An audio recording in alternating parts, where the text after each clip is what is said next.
Hi, Majel. Hello po. Ayan, sige love, kwentuhan mo na ako, Majel. Anong maipaglilingkod ko sa iyo at napatawag po sa usapang LDR? Um, Ganito po, March 2, pumunta po ako sa Marinduque. Umuwi po ako sa Marinduque from Quezon City. Mhm. And may lalaki po na kachat ko po in 2 months na po. So, nung umuwi po ako sa Marinduque, nag-chat po siya sa akin nung March 3 na. Sabi niya po, kung pwede daw po kami magkita. Mhm. And then sabi ko po sa kanya, pwede bukas na lang, sabi ko. Tapos tumayag naman po siya. Tapos nung March 4 po ng gabi, nagkita po kami Mm. sa may dagat po. And then, hindi ko po siya actually boyfriend. Mm. And hindi ko po alam kung bakit po ako bumigay sa kanya. Bumigay meaning to say may nangyari sa inyong dalawa, love? Yes po. Ooh, And okay. then, so ayun po. And then, after 1 month, nag-aalangan po ako na bakit parang may kakaiba kasi hindi pa po ako dinadatnan. And then, nag-PT po ako. Positive po siya. Mhm. Sinabi ko po sa lalaki kay Michael po, sinabi ko po sa kanya na buntis ako. Sabi niya hindi pa daw po siya handa. Gusto niya pong ipalaglag ko yung baby namin. Okay. And then sabi ko po sa kanya, and ganito po kasi, yung 2 months po na pag-chat namin, nagugustuhan ko na po kasi siya nun. Okay. And then so ayun po, sabi niya, ipalaglag ko daw yung baby kasi hindi niya nga po papanagutan. Tapos ayun, sabi ko, gusto mo ko pumatay ng sarili kong anak. Mm. Tapos, chismis niya po kasi ako dun sa barangay po namin. Then, nag-post po siya sa Facebook na papok daw po ako, desperada. So, parang, that time po nun, na-depress po ako. Okay. And then, yung hiya po kasi ako nun sa mga tao. Tapos, ayun, ang problema ko po kasi, ang hirap po mag-move on. Okay. Anong sabi ng parents mo about it? Kasi po, dumating po sa time na nagkademandahan po kami. Mm. Pero po kasi, yung parents ko pa po ang nag-atras po nung kaso. Kasi? Kasi po, hindi daw po tama na ipakulong ko daw po kaagad yung lalaking yun. Sabi ko, ako yung nasira eh. Ako yung nasira sa Facebook. Tapos dun sa buong barangay namin. Hirap po kasi bakit ganun yung ginawa sa akin. Okay. Imbes na ako yung nasusunod, sila pa po yung nasunod Yung mga magulang mo. po. Okay. So, Gusto ko, ikaw, gustong-gusto mong ipakulong yung tao. opo, Okay. Pero sila inatras nila, tama? inatras po nila. So ngayon, ano nang sitwasyon mo? Nandiyan ka sa mga magulang mo? Wala po, pumunta po ako dito sa Pampanga para po mag-work. And then kasi po, nalaglag po yung baby ko. Okay. Hindi ko din po kasi maintindihan kung bakit ganun po yung treat sa akin ng mga parents ko. Okay, love. So ngayon, ang fear mo ay hindi mo naiintindihan as to why feeling mo hindi ka ipinagtanggol man lang ng mga magulang mo or hindi ka man lang nila sinuportahan sa kagustuhan mong ipakulong yung tao. Tama? Po. Mm-mm. So ngayon, okay ba kayo ng parents mo o hindi?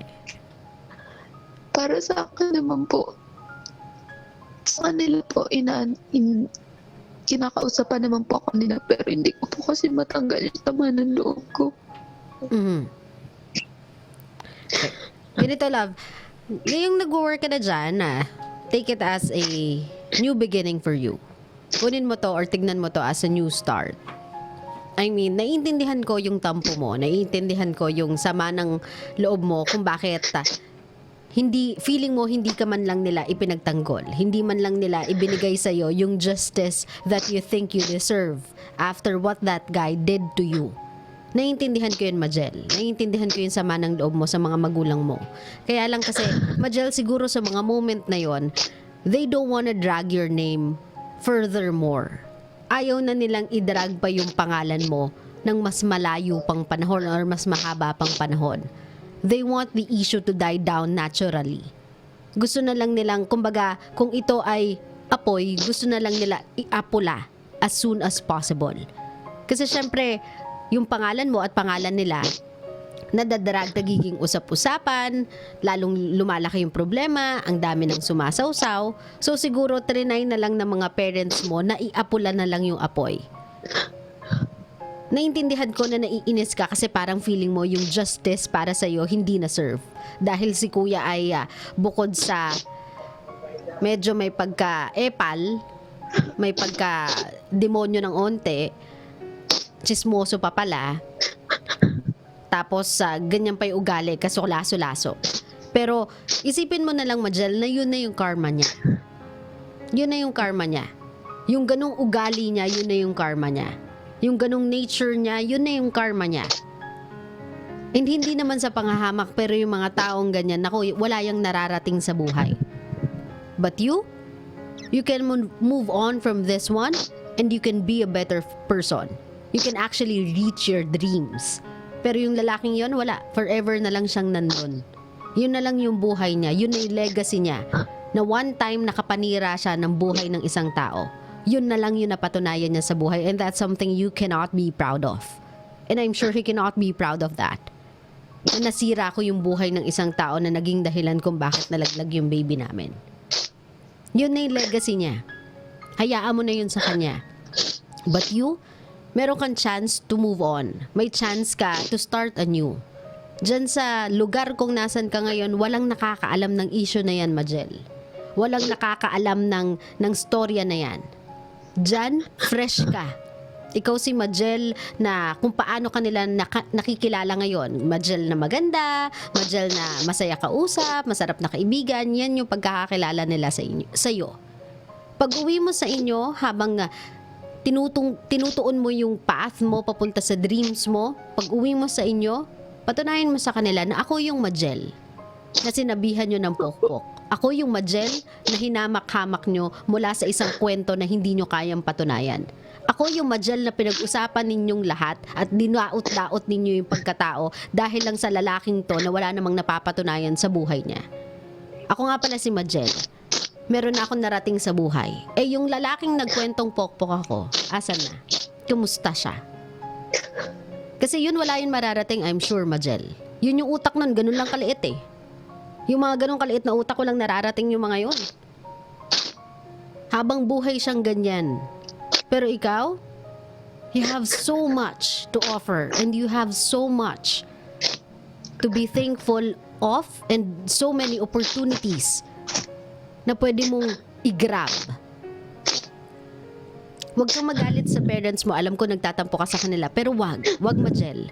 Kasi yung nangyari sa'yo, they were ready to fight for you. They are. With all their hearts, they are ready to fight for you. Gusto din nilang hamakin or tirisin yung lalaki just as much as you do. Pero iniisip kasi nila, Majel, yung pang long term eh.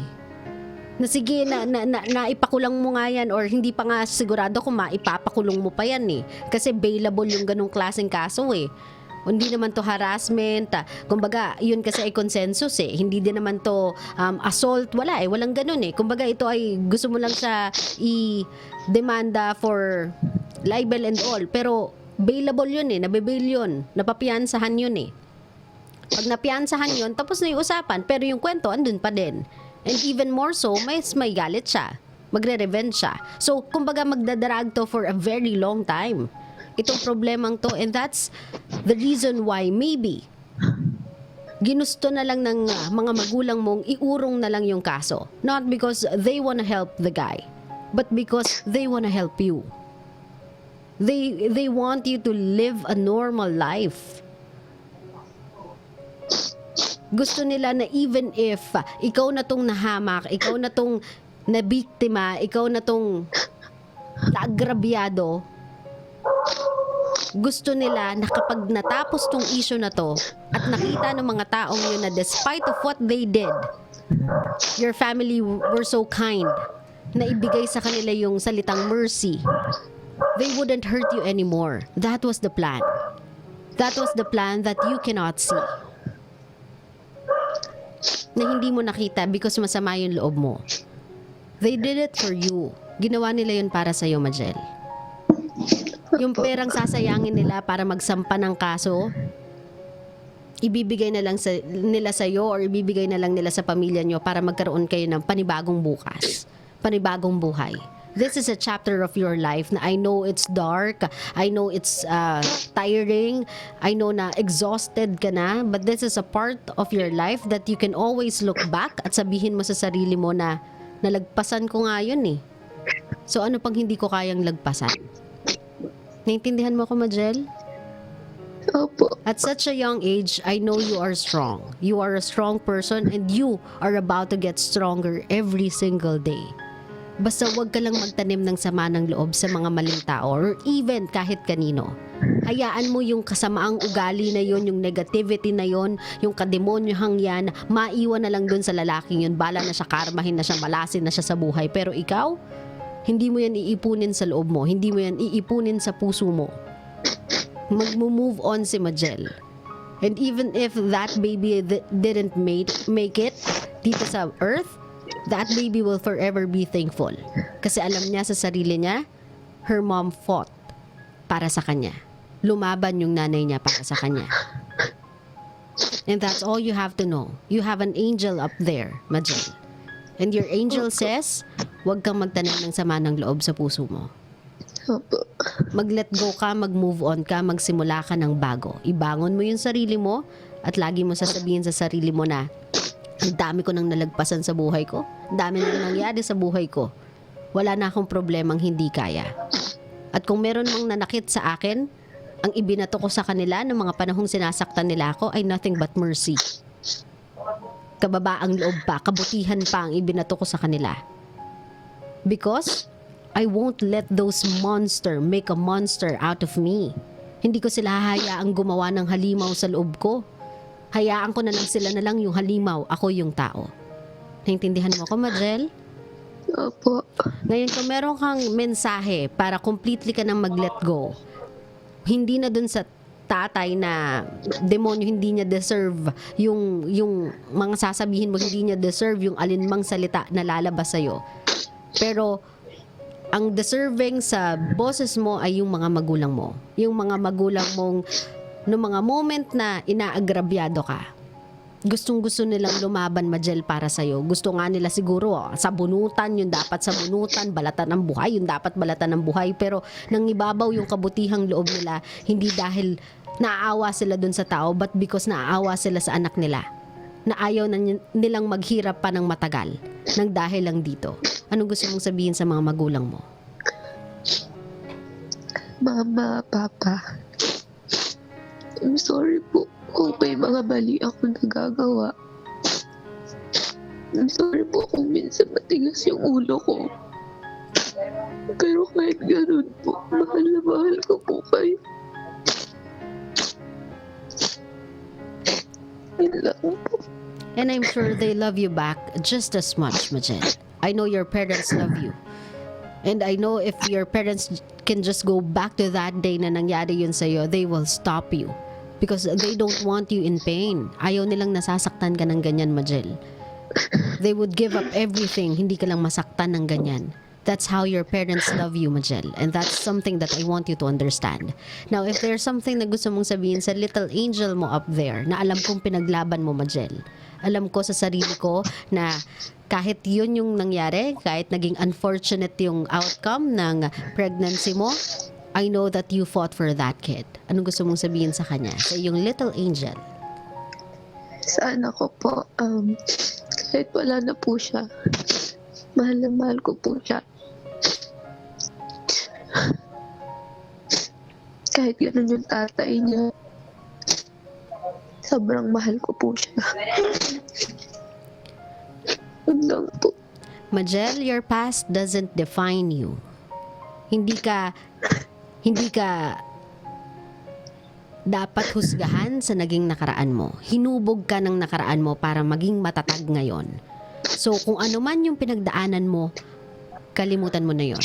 You are now given a new life. Binigyan ka na ng bagong simula. Binigyan ka ng bagong buhay. Binigyan ka ng pagkakataon na magsimula ulit. Kahit from scratch, magsimula sa isang lugar na walang nakakilala kay Majel. Magsimula sa isang lugar na pwede kang gumawa ng bagong history. So make this one right, ha?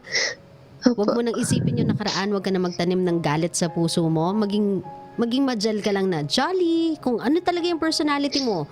Lahat ng bagay na dapat mong ginawa before, yung pag-iingat, yung pagiging masaya, yung nangangarap ka, tapos inaabot yung mga pangarap mo, ituloy mo lang ngayon and you'll go far. Naintindihan mo ko? Meron ka ng magandang background. Even if this is a dark one, this is a good start. Kasi malakas yung pundasyon mo sa pagkatatag mo Majel. So use this one as a platform to reach your dreams. Ha, love? Huwag ka ma-dishearten just because of what happened to you. There's nothing wrong with it. You made a mistake. There was a dark past, but everybody has one. Lahat tayo meron yan. But that doesn't mean na hindi mo maabot yung pangarap mo. You can do that, Majel, okay? Eyes on the goal lang lagi, love, okay? Maraming salamat, Majel, for calling my show. And tahan ka na, ha? Inom ka water, ha? Apo. Ingat ka lagi, love. Bye-bye.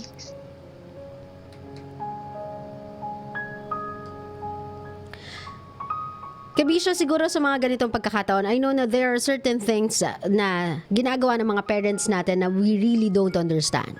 Kumbaga parang sa puso natin, parang may mali. Parang hindi yata tama yung ginawa ng mga magulang ko. Bakit parang naging selfish yata sila, hindi nila ako inisip? That's what you think.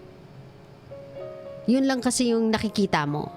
Yun lang kasi yung nako-comprehend mo as of the moment. Yun lang kasi yung naiintindihan mo as of the moment. But if you will read between the lines at lagi mo lang sigurong tatandaan na walang gugustuhin yung mga magulang nyo kung hindi yung ikabubuti ninyo at wala ding hahangarin yung mga magulang nyong ikasasama ninyo. If you'll keep that in mind, trust them.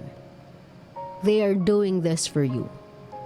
They are trying their best to protect you, to give you the life they know you deserve.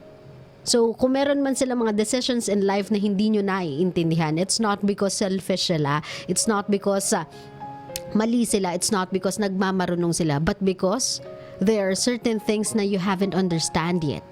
Hindi mo pa naiintindihan, and they can already see it. Nakikita na nila yun na it's about to come, na it's about to transpire. So, before it even hits you, sila na lang yung sasalag. Ganon sila kabisyo. No matter how many times we fail, no matter how many times tayong magkamali, kahit pa ulit-ulit pa tayong hindi maging mabuting anak sa kanila, they will never stop protecting us. Kaya you have to trust them. Kailangan mo silang pagkatiwalaan. And next time, of course, dahan-dahan tayo. Diba? Huwag tayo padala sa pusok. Huwag tayo padala sa bugso ng damdamin. Alam mo yun, yung feeling na just because feeling mo the moment is right, just because feeling mo ang cute-cute nyo magkasama, nafe-feel mo yung kinikilig ka whenever nalalapit siya and all. Kapag alam mong papunta doon, resist with all your might. Protektahan mo yung sarili mo. Di ba? Wag lang bigay ng bigay, wag lang padala ng padala sa bugso ng damdamin. Kasi ganito nag-end up tayo making the wrong decisions because nagiging impulsive tayo in life. Kasi masyado tayo nagiging emotional. Sometimes, we really have to use our hearts ng kasabay at ka-holding hands yung brains natin. Alam mo yon, yung pagiging emotional mo at pagiging smart mo, medyo pagsabayin mo ng onte, timbangin mo. Life is about balance. Kahit gaano ka pa kasaya, isipin mo muna kung nagiging masaya ka sa bagay na tama.